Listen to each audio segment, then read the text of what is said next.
Welcome to Pros and Cons, a podcast by writers for writers, brought to you by Precipice Fiction. Precipice Fiction would like to acknowledge the people of the Eora and Durag nations as the original custodians and storytellers of the land this podcast was created on.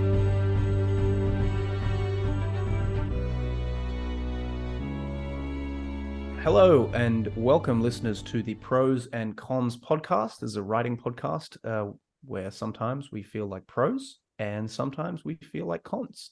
With me today is Paddy Boylan and James Healy. Paddy? Hi, I'm Paddy Boylan. I am a technical writer, writing teacher, and editor. And sometimes I find the time to write fiction. Cool. James? Hey, I'm James Healy. I'm an editor and a writer of horror and science fiction. And my name is Alex. I am also a writer. I've published a collection of short horror stories. Very recently, I was published in the fiction edition of the Big Issue, which I've been crying about for weeks. So today, we're going to discuss a topic that's very close to my heart. We're going to be discussing cosmic horror. Now, you might have heard of this described as Lovecraftian horror. I don't really want to use that terminology for reasons I'll get into later. But basically, I'm talking about things that were fundamentally formed from H.P. Lovecraft's kind of vision of how things are horrific. So, for example, a gigantic existential threat that essentially sort of threatens humanity or threatens just an individual. Yeah, so before we get into it, can you guys tell me what you've been reading? Paddy, what have you been going through or viewing or playing? Still reading Robert Harris's Imperium, which is set in the fall of the Roman Republic, historical fiction, very interesting. I'm watching The Wire, which is, if I could give it more than 5 stars out of 5, I would. It's absolutely top-notch viewing. The Wire, very, very good crime drama. Nice. How about you, James? What have you been consuming? Literally nothing that I can think of this week. Oh, fair enough. Yeah. That's right. It's okay, cool. And I've finished Tomorrow, and that's by Gabrielle Zevin. Basically, it's about these two video game designers. They meet as kids, they bond over playing like Mario, and it just follows their lives creating this video game company together, and the various pitfalls and relationship traps that sort of come from that, and how they use video games as a medium to explore themselves through that. And it's really, really good. It's one of the best books. It's definitely one of the best books I've read this year. It might be a top 10 of books I've read. I think it's very good. So I thoroughly recommend it. Cosmic horror. You know what? I'm actually just going to read off this little thing that I put up myself. Read the shit out of it. Yeah. So yeah, it derives its horror predominantly from its perspective. So good cosmic horror sets a trap as appearing to be one thing, maybe a creepy town, a haunted castle, etc., but then jars us into disorientation by revealing a much greater scope, as implied in the name. You might also hear this referred to as oceanic horror, things from the deep and dark, but we're just going to use this as a catch-all. The threat is much bigger and more reality-breaking, and that's really crucial, the reality-breakingness of it, than you first thought, and the horror is seeded through those elements. I'm going to give you guys a bit of an analogy. I'm sure everyone's familiar with it, but I just think this might give a good literalized example of kind of how this stuff works. Is it the ant crawling over the computer? Yeah, that's actually not an awful analogy either. Okay, this is I got different, another one, but yeah, more or less. So let's say you're walking along and you see a cave, and you're feeling adventurous, so you decide to explore it. The cave starts really wide at first, but after a while it begins to narrow down and down. It's getting thinner and thinner. So you soon realize you don't have room to turn around, and the cave keeps narrowing and narrowing. Soon it's so tight that it's constricting your breathing. This is the horror element, the slow ratcheting of tension, and there's plenty of places to take that. You can go anywhere with that, essentially. But cosmic horror, an example of cosmic horror would be if suddenly that cave opens up and you kind of look out onto this vista and you can see two giants. And those giants are so big that you can't even see their heads through the clouds, and they're throwing giant boulders at each other. And they don't even necessarily see you there. It's this sudden big reframe of perspective, making the view of the reader recalculate where the protagonist even is in the world. So that's quite a literal example, but I think it's sort of the recontextualization is a big thing. Like you think it's one thing, and then it kind of broadens out to this whole other thing that's vast in scope and is really kind of horrific. Cool. So yeah, I'll throw it over to you guys. In terms of cosmic horror, what is your sort of experience with it? What's your understanding of it? I'll throw it to you first, James, because I know that you're pretty well versed in this stuff. Yeah, so I guess my interpretation of cosmic horror would sort of be like, and I guess this is more taking it from the perspective of, I guess, following on from Lovecraft. So I don't really know in what avenues it's gone in kind of more modern stories. But I definitely think it's the idea of taking the unknown and then almost science-ifying it, or kind of almost modernizing it a little bit beyond the supernatural, or I guess it being related to, because I guess all of the stories that are about ghosts and are about the darkness and things like that were often based in the fact that we hadn't figured certain things out and that we hadn't really explored that much of our world. So I guess cosmic horror kind of came into it around the 1950s when we sort of had figured out a lot of things. So I do feel like it's an element of taking the supernatural and basing it in, saying, well, these things are actually stuff that we just haven't figured out yet, or they've come in from outside, maybe from outer space, from some other dimension or some other even plane.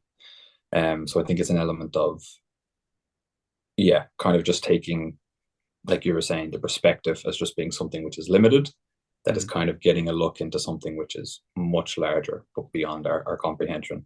Yeah, so it is kind of, yeah, it is just something very existential about it, because it takes the perspective that humanity is very, very meaningless in the grand scope of things.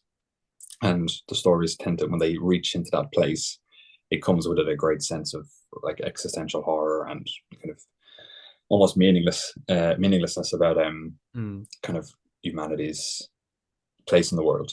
It's quite nihilistic. And I guess very nihilistic as well. Yeah. And then I guess there are just a few kind of tropes that go along with that, where there's often isolation, people being detached detached from their surroundings, or detached from what they knew, and a little bit of there's always sanity is always on the cusp of being destroyed, because this realization is so harrowing to the characters. I think that'd be my basic understanding of it. Yeah, Distinct.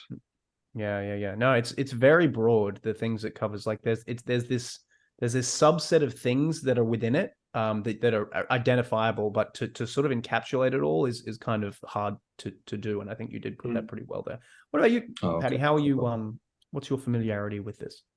So I mentioned the ant on the computer thing. A little while ago, I was on Reddit, and someone made a post about how they're frustrated with how often cosmic horror is done badly.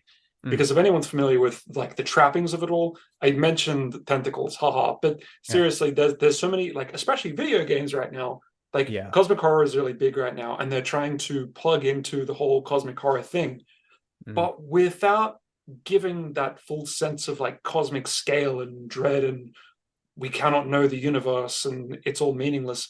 Instead, they go for the trappings. Like the creature rising out of the sea with tentacles on its face, or the person going mad and writing on all their walls and drawing like occult symbols, and all that stuff is just, I mean, it's like the reason that Halloween decorations aren't scary. It's like all the trappings are scary, but it's missing the point. It's not horror because it's not engaging us emotionally. So anyway, the ant on the computer thing, just quickly, they were saying like this is to them cosmic horror. Imagine you've got an ant, and the ant is like, it doesn't know anything, and it's crawling across a computer, and suddenly it gets in its tiny ant mind like a sense of the internet and the broad, incredibly expansive scope of the internet, like the sum of human knowledge, war, politics, economics, chemistry, nuclear war, astrophysics. And then that information's gone and it's still an ant. Like, what does the ant do with that? How can it begin to understand that? What does it go back when it goes like to the nest, and how does it even begin to communicate that with its antibodies? They were saying that's cosmic horror, and I think there's something to that. It's when we're confronted with something that's actually just beyond us and makes us face the fact that we're very, very tiny.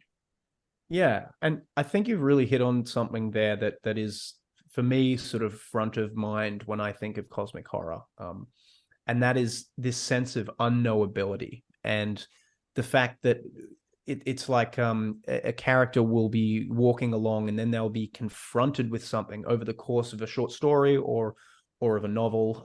It's my opinion that this actually works better in a shorter form generally. But basically, they'll be confronted with this great knowledge of something that is so much greater than them, and they can't even really conceive of. And that isn't limited to a concept. That could just be like something that is so well. The trope is like it was indescribably hideous or horrific, which sounds silly and tacky when you think about it. But if you like think of sort of seeing there's that idea, I forget where it comes from, the idea that like if you were to see God, if you were to see the idea of God, it would be so mind-shatteringly, mind-bendingly shocking that witnessing the divinity, that it would basically destroy you by just the act of conceiving of it. You know, the short film Pi got into that. I know you didn't like that short film. James, I actually didn't. I don't think I watched all of it, to be honest. Okay. I didn't get to the end of it. Have you ever heard of this film? The time travel one? No, it's not dissimilar. Short story. Mathematician begins to think he sees like the work of God in mathematics. Kind of gets a glimpse of God in the infinite. Nearly loses his mind. Manages to pull back from the brink. Never does mathematics again. Math is a hell of a drug. Yeah. That'll be the subtitle for the episode. But this is actually something that really interests me, and it's something I got into a little bit on the last episode. I think you were there, Patty, when I was talking about the Stephen King horror story, and I think I will actually read a bit of this later, just to give a sense of what it is. But that sense of just like when you're in it and you're seeing it happen to you, it's just so expansive that you can't even conceive it. And that's a really fun idea to play with in literature, right? Like, so another aspect of that, of the unknowability of things, is the infinite possibilities that you can do with that as a writer. So we're fiction writers, right? We write things, and theoretically we can write whatever we want, right? But within the framework of any given story, let's say romance. Let's say a romance story. You know that these two people are going to meet. They're going to have some sort of connection. There's probably going to be a falling out, and they're going to ultimately reunite or maybe fall apart tragically. But there's a set progression on that. I feel like with existential horror, cosmic horror, the things that can actually happen in that, and the way you can conceive of horror, of something horrific happening, the possibilities for how to convey that are like almost literally limitless. There's this freedom to play around in that. At the same time, I would actually say that they're very limited. And I think because, it's really hard to do well. Yeah, you can go to some really weird places with it, but there's so many ways to do it badly. And the thing you choose has to be so specific in what it evokes and what it does in the story, that even though the potential spaces is really big, it's almost like, but the spaces you kind of can't go or shouldn't go, I would say, are even bigger. I think the main issue with, like you're saying, Paddy, with people trying to copy cosmic horror, people trying to write cosmic horror, is that they tend to copy Lovecraft, which is a mistake, because, like Alex, you were saying, I think Stephen King does cosmic horror really well, specifically because he's not doing cosmic horror. He's writing his own story, and it is its own thing, but it can have elements of cosmic horror in it.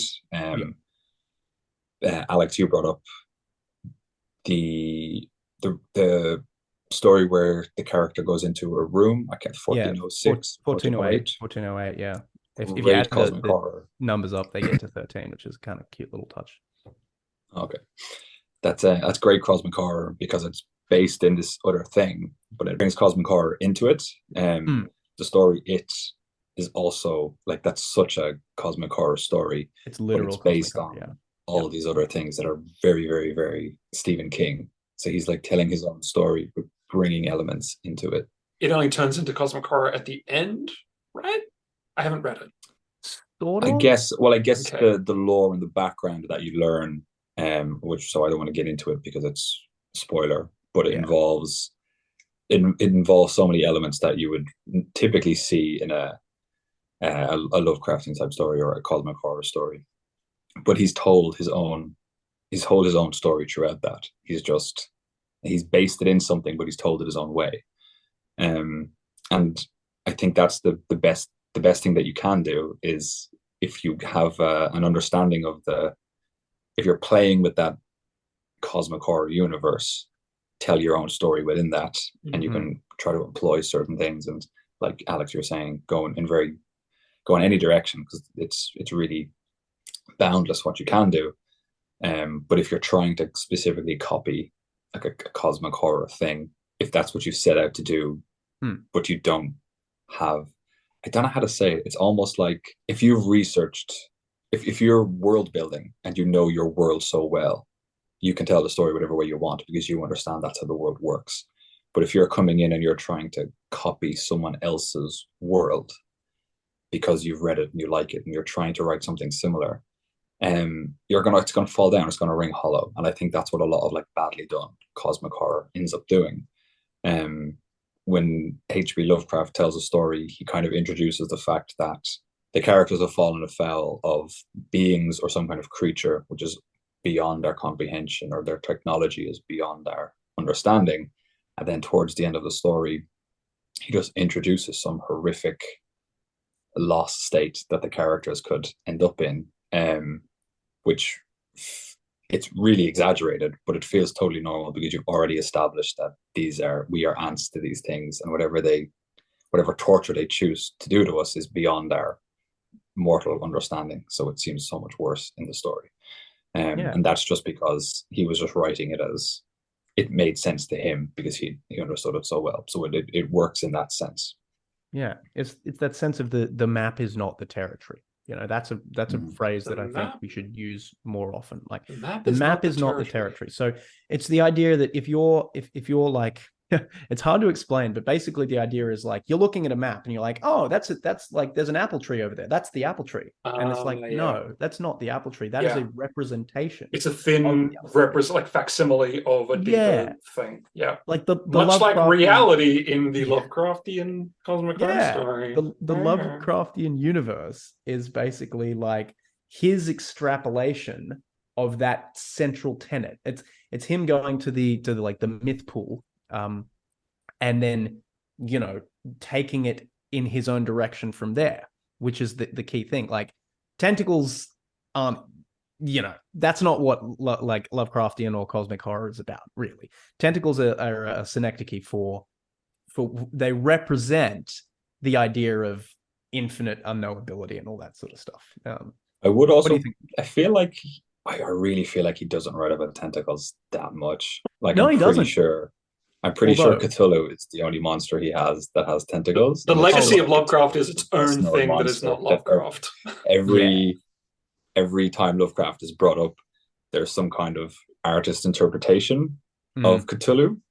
So it looks like his stories are just full of monsters with tentacles. When I just quickly, before you come in, I know you want to come in, Alex, but I was reading a little bit about Lovecraft a while ago, and he was writing in the late 1800s, early 1900s. That was also a time when a lot of deep sea exploration was happening for the first time, and he was interested in naturalism. So he's getting all these old daguerreotypes and like early pictures of these, kind of horrors from the sea, right? Like the sea is, it's hard to imagine that didn't inspire his work somehow. Like this is a completely alien environment. We've never seen anything like this before. Yeah. He wrote a number of stories about fish people, which I feel is more a thing for him than writing about tentacles. Yeah. Yeah, it is. The Shadow of the Innsmouth is in many ways like the I think it's kind of the definitive Lovecraft work in a way. But the Cthulhu mythos just took it. That's only 3 stories, the Cthulhu mythos, I believe. There might be more. There's Dagon and stuff, and a few things worked into it. I do want to dive into another element of it though, and you guys briefly mentioned it though. I've written it down here as the imprecation of madness, which I think is just a great phrase. Like a death metal band name. Yeah, imprecation of madness. Yeah, but the idea that somehow this thing is linked to going mad, and we've already talked about that a little bit in terms of it, like, oh, it's so big that it's sending me insane. But I don't know, how do you guys think the theme of madness is threaded through this genre and this idea? How is it threaded through? Commonly, I mean, it makes. Okay. What about so you've read the 3 Stigmata of Palmer Eldritch, right? Yes. I would say that's pretty definitively cosmic horror in its own way. Yeah. You know what I mean? For sure. Yeah, I'm like, it's obvious to me, like, James and Alex, you know a lot more about horror than me, but madness is if a lot of horror is like threat to the body, then cosmic horror is threat to the mind or the psyche. So Self, yeah. Insanity and the threat of sanity is like that's the stakes. That's what's at stake, is the mind. So I mean, it makes sense that insanity would be the thing that goes wrong. However, having said that, I've read a bunch of things. Alex, we were talking just before that. As I said, I've actually never read any cosmic horror, but I have. Like you mentioned, the 3 Stigmata of Palmer Eldritch. Yeah. James, you ever heard of that? No, I haven't. No. It's a Philip K. Dick story. Just fucking weird, really weird. Like strange. Okay. Yeah, space and the divine, and it gets great story. Also, okay, spoilers for the 3 Body Problem series. 3, 2, 1. I was going to bring up the 3 Body Problem. Okay, sorry, I'm getting in there first. I haven't read the 3rd book, so if you can give spoilers, doing the 3rd. No, I can't. Yeah, don't do it to me. It starts on Earth. I'll just say this, and it's a sci-fi story, a really, really good one. Chinese author, actually. And the scope gets bigger and bigger and bigger, and it gets more and more like, oh my God, oh my God, oh my God. I don't think there's any characters going insane, but you as the reader, there are these moments where you go, oh shit, that could actually be possible. Oh shit, that could actually be possible. And it's almost that sense of the floor falling away from you as you realize like just how big and cruel and strange the universe could potentially be. That's all I'll say. So insanity, don't think it has to play a part, but it makes sense that it would. That scene in the dark forest where the character explains the dark forest concept and he has a cigarette. Yeah, that for sure is cosmic horror. That the sense that gives you when you're reading it, that existential terror. Is the tip of the iceberg for what comes afterward in the 3rd book. It gets fucking crazy. Yeah, and then the 3rd book is really. Oh man, I really want to read this now. Yeah, it's so good. They're making a series of it, which they've made 2. Brilliant. There's a Chinese one and a Netflix one. Like the Netflix one is, I think it's in production. Okay. I'm not sure. Don't quote me on that. But the Chinese one is already out. So there's already, like, it's on YouTube. You can watch it. I haven't, but I've been told. Very exciting. Very exciting. It's going to be a productive day for James. Yeah, that's cool. So I'll just jump in on that. Just on that point on insanity. Sorry, what was the question originally? Talking about like madness, basically, just like how madness. Oh yeah, okay. I think that in terms of horror, I think the idea of like Paddy was saying, losing your mind is almost just another element to the threat. And I think that the idea of losing your sanity, or if you want to step into kind of like losing your soul kind of thing. Yeah. That losing yourself, that like this sense of your identity. Even self, but it's more like harm to the body it's a threat that only goes so far. Whereas losing your sanity feels like it's a total destruction of everything. It's almost like a death in itself. I think that means like the sense of self, right? So not like losing sanity, the sense of self, or losing your soul. If you believe in a soul, believing that, because I think there's a couple of stories where the characters come to understand otherworldly things, and then the threat is not just being killed, but it's like being taken away and your soul being eaten or something like that, which is almost like stepping up to a different level of horror. It's like, you could die, but that's okay because that's the natural course of things. But now you've stepped into somewhere where the natural course of things won't go the way it's supposed to. And like, the idea of meeting something that is like, oh, if I kill you, I'll take you. Like hell is real, and I'll take you there. That kind of idea. Yeah. That's it hits in a different place. Like, yeah. It's like, have you guys ever not to get too sordid here, but have you guys ever, like, okay, we've all smoked weed, right?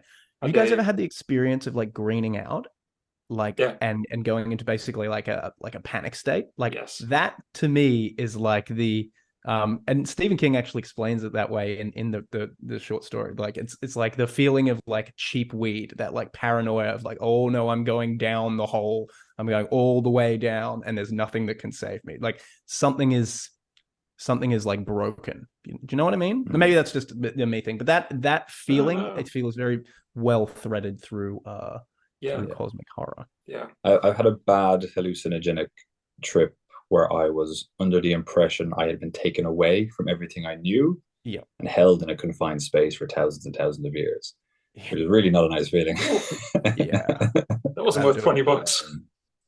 Hey, that wasn't worth $20. no, that wasn't a good time. But the relief when I came out of that was quite nice. But yeah, no, I think the stories that kind of evoke cosmic horror, and I'm thinking kind of even of the early ones that would have inspired Lovecraft and kind of the Yellow King and the Willows as well. Like the Willows, the idea of insanity is tied into like even just the geography of that story. Like the characters are on a small island in the middle of a rushing river, and as the story goes on, the river is sort of knocking bits of the island off, so the island is getting smaller and smaller, and that works as an analogy for the character's sanity eroding away as he spends contacts with this realization that he doesn't want the grasp because it will drive him mad. And that context and the way that all of that works, I don't think it necessarily has to be in a cosmic horror story, but I think that you'd be missing a massive trick if you didn't put it in. And I feel like it almost works better if the characters are just handling the realization.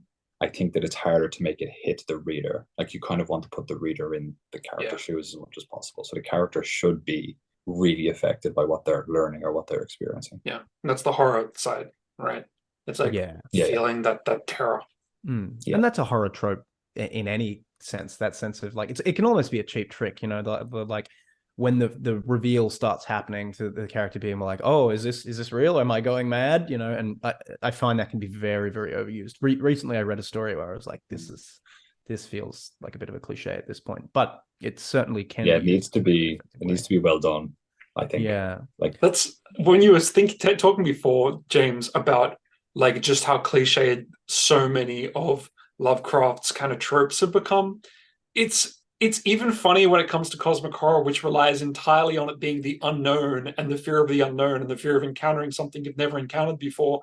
And you reach a point when you're in the Steam library and you're browsing Steam games and there's another Eldritch horror game. And it's like, but I've seen the tentacle monsters. I know there's unfathomable horror.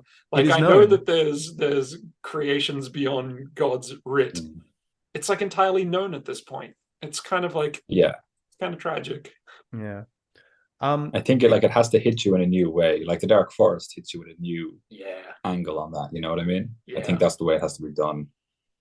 Or even I know you guys have probably heard of that video game Subnautica. Yep. No, you're thinking of Soma. No. I think it's called Subnautica. Your spaceship has landed on a water planet. Yeah, it's great. It's scary at times. Is Soma not the one where people are in computers? Yes. Sorry, I thought you were talking about that. No, not that one. Although that one is very good. Very, very good. But I'm thinking of Subnautica, which I think your spaceship has landed in the sea, on some other planet. Yeah. And you're sort of swimming around and then later on motorboating around or something and trying to just gather resources. But every now and again, as you plummet into the depths, you come across larger and larger fish things. Yeah. And you go deeper and deeper into the depths. Yeah, that idea of seeing something moving through the water and then kind of realizing how big that is something that hits you with that sense of, oh god, It it really gets does. deeper, or they get bigger. Yeah. That's that that's works it. quite It's well. the sense of this goes deeper. There is more to this. Oh my god, Mm. this is awful, but it gets worse. That's There- a big thing too. There's a I really good, sorry, I just one more no, thing. go on, There's an go on. amazing video essay. I forget the guy's name, but he does a lot of good video essays, and it's called Fear of Depths. And it deals with all of this, the fear of the deep and the fear of how big things can get in the deep and how small you are when surrounded by an environment with no landscape features. Yeah. That's all worth checking out. Yeah. No, we can put that in the show notes. Actually, I'd like to see that. I think I want to read out this story. Like not all of it. It's a really long story, really long, really great story. But I want to read out the part where it actually kicks in and the horror really starts horroring. And this is 1408. So spoilers for anyone who hasn't done it. There's not actually really any spoilers in here. It's more just like horror is really all about tension, and this is just masterful tension building. So I'm gonna read this out. So this is from 1408 by Stephen King. This is like pretty deep into it. So that it's all the beginning stuff has happened. I'm just gonna read it out as it goes. So Mike blundered towards the door, his feet smooching and now actually seeming to stick a little at each step. The door wouldn't open, of course. The chain hung unengaged. The thumb bolt stood straight up like a clock, hands pointing to 6 o'clock. But the door wouldn't open. Breathing rapidly, Mike turned from it and waited. That's what it felt like. Across the room to the writing desk. He could see the curtains beyond the window he'd cracked open, waving desultorily. But he could feel no fresh air against his face. It was as though the room was swallowing it. He could still hear horns on Fifth, but now they were very distant. Did he still hear the saxophone? If so, the room had stolen its sweetness and melody and left only an atonal, reedy drone, like the wind blowing across a hole in a dead man's neck or a pop bottle filled with severed fingers. And there's more of it, obviously, but I just wanted to read Filled that. with severed fingers. It's just such a creepy, Yeah, creepy that's thing there. that's really good. He really, I like the idea of the music sounding atonal. Something about that is distinctly off-putting. Yeah. The whole thing is like that. That's really just a random selection almost. Like it's where it starts to really kick in, but it's just it's one of my favorites like cosmic horror sort of things. I really recommend listening to the audiobook if you can. So that's really good. So there's a science fiction author called Ian M. Banks who does a series called The Culture. To be honest, I've only read one book of it and I didn't love it, but I hear his stuff is great and I feel like I should like it. Which Anyway. one was it? Can I ask? Use of Weapons. Oh, I read Player of Games. That was fucking great. Yeah, I hear Player of Games is really good. He plays with big ideas and I love ideas. That's why science fiction is great. He invented this concept, or at least he gave name to it. It's the outside context problem. Have you guys ever heard of this? No. I really like the space where cosmic horror and science fiction meet. I mean, you're talking about like cosmic, it's space. The cosmic horror doesn't necessarily have to be science fiction related, but to me, there's a place where cosmic horror becomes quite real when we start to think about what could potentially be out there in reality that we haven't experienced. He describes an outside context problem as it's an existential threat to a civilization, but it's not that they can't deal with it necessarily, that they haven't even imagined that it could be a thing. They haven't even imagined that something like this is even possible. It's completely outside of the context of their understanding. It would be like, let's say we think about like alien invasion tropes today, and that'd be pretty scary, but we've all got an idea of like what an alien invasion would be like. What would that be like to the people of like, let's say, medieval Europe? They hadn't even thought about aliens. They've got no context with which to understand this, like no grounding whatsoever. Well, I guess they would think it was gods or something. Yeah, I guess so. Yeah, that'd be the quickest way for them to try to understand that or figure that one out. I suppose it would be. You'd have to grasp at something. But anyway, his point is like an outside context problem is usually something the civilization only encounters once, and then they don't encounter anything ever again. Often. fun idea. Depending and, on the aliens, you know. yeah, Depending on who the aliens not even are. necessarily aliens. It could be like a fluke of physics that ends up making like I don't know. I can't imagine what an outside context problem would be, but I feel like that is very cosmic horror. Yeah, I like that. That is something I've played with in a short story I'm writing at the moment. Oh, nice. Yeah, humanity discovers something, or kind of discovers proof of something, which is pretty great. And then we almost immediately break it and start to really fuck things up. Can I read that? So it's kind of a great. Yeah, I'm hoping it lands in the way that I wanted to. Okay, that's right in my wheelhouse. Just guess there's two hits. There's the hit of like, oh, this is a thing, and then there's the hit of like something's happening now, and then it's like, oh, we broke the thing, and now it's all unraveling. Nice. Run. Yeah, I've never heard of it before. I thought a little bit about like divine horror. Is that a thing? Because it should be. Well, I mean, like the nature of horror is like cosmic horror is like elder gods, right? Like however you want to think about it. And I'm not saying any specific elder gods, but like something that is greater than yourself imposing its will on you, either knowingly or unknowingly. So yeah, I guess inherently it's divine. Yeah. And I guess all of the old Greek stories of the gods coming in and either intentionally out of meanness or just out of callousness and boredom. But they are a little bit more known, aren't they? Like people had ideas of what they thought Zeus would do. Like Zeus you'd transform himself into a ram and, like come down and like have sex with a bunch of people. Just be a terrible person, basically. Just be a terrible, and they're terrible people. No. Like they're all just horrible people. So it's like, if you think this is the high watermark of like your gods, like Jesus, how depraved must the ancient Greeks have been? No, that's probably an unfair extrapolation, but it is interesting that it's interesting they chose to represent them in that way as opposed to the way that we do it now in terms of Judeo-Christian God, where it's like, no, he's great, like he's just the best. Even when he's kind of a dick, he's still the best. I don't think they were moral peaks to look up to, I think, is the difference. They were just like, the gods are just there, and they do all sorts of weird shit. Yeah. They're basically just like people with loads of power. Really misuse it. Because now we have Elon Musk. Yes. Cool. So let's have a look at how we might sort of apply some lessons about what makes cosmic horror good, and specifically what makes it not good. I feel like we've talked about a little bit of that, as to how to apply that to our own writing if we do want to write something in that vein. If someone listening's like, I'd like to try my hand at writing cosmic horror, what's some ways that, or some frameworks we could think of to be able to start doing that? James, what do you reckon? I think probably my biggest piece of advice would be to don't focus on the beat of the story where the character realizes the thing and goes insane. Focus on the world. Focus on the thing that they come to understand, because you can control how the character learns what they learn and how big a part that plays in the story. But in order to make that land, I think you need to understand the fabric of the reality that you're creating. I think the stronger an understanding you have of that, the more you can come back to that well again and again and again and change the way in which the characters encounter it and realize how that works.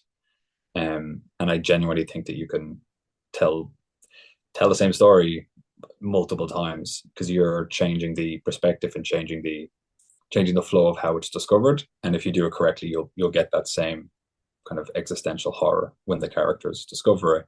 So that's where you want to start. You want to start by developing something that you understand very well. And it doesn't have to be something that will definitely drive people crazy. You control the story. You control the mindset of the character walking into this understanding. Through your telling of what it is going to be the thing that creates the horror. So my advice would just be to just do a really good job at world building. Nice. What do you reckon, Patty?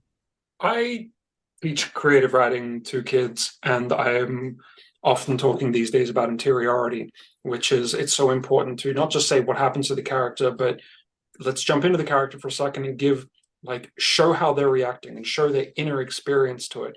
If you do write insanity, don't just describe from the outside how they're going insane. Don't just tell us they're going insane. Take a moment to stop and think about what it would actually, what the sensations of it would be like of experiencing this unknowable massive thing. That's going to make it hit so much harder. If you can find ways to describe the sensations and the experience and the inner world at that moment, rather than just saying, and they went insane. Yeah. And I think I would say, I know I talked a lot about scope on this podcast, about something being way bigger and more complex than you could possibly conceive of. But remember, that doesn't necessarily have to be physical. There are many, many ways you could take that value. So, for example, you could have a whole cosmic horror story set in a room. Well, okay, I'll give an example. I think I'll give an example rather than try and explain it, because the example sets it up. There's a Junji Ito manga, and he's the guy who wrote sorry, I'm really hungover. I totally forgot the name of it. It's about spirals. I don't know the name, but it's become a meme at this point. Yeah. Anyway, he's like a fairly well-known horror writer in the West, not so much in Japan, weirdly. But he's got this story about these holes appearing in this cliff face, right? And all these people feel somehow drawn towards this cliff face, right? And when you get to the holes, you realize that each of these holes, they're a silhouette of a person. And all these people who are drawn to it realize slowly that each of these holes are for them, right? And it's just about them realizing, like, oh, I actually perfectly fit into that. And then sooner or later, they just start being drawn to go into these holes. And like they're literally exactly this. So they're just going into these things, and it's getting narrower and narrower and narrower. It's basically what I described in the early analogy. And it's just the way it finishes. I won't spoil it, but it's just, yeah, it's messed up. It's really messed up. Yeah. So that's, you know, in terms of scope, that's not necessarily physically very large, but that concept is very unsettling. So I guess I'd say just be creative and don't limit yourself to one idea of what cosmic horror can be, because I think by its nature, it is incredibly broad and can be taken in a number of different ways. That's would be my tip, let's say. Cool. And that is it for today. If you've liked this, we'd really appreciate if you could give us a review on Spotify or whatever podcast player you are listening to. So I'll just read out a quote for us now, just to send us off. This is by the man himself, H.P. Lovecraft, and he said, "The oldest and strongest emotion of mankind is fear, and the oldest and strongest kind of fear is fear of the unknown." So with that, constant listener, we bid you adieu, and we'll see you on the next pod. This is Patty, James, and myself, Alex, and yeah, we'll see you around.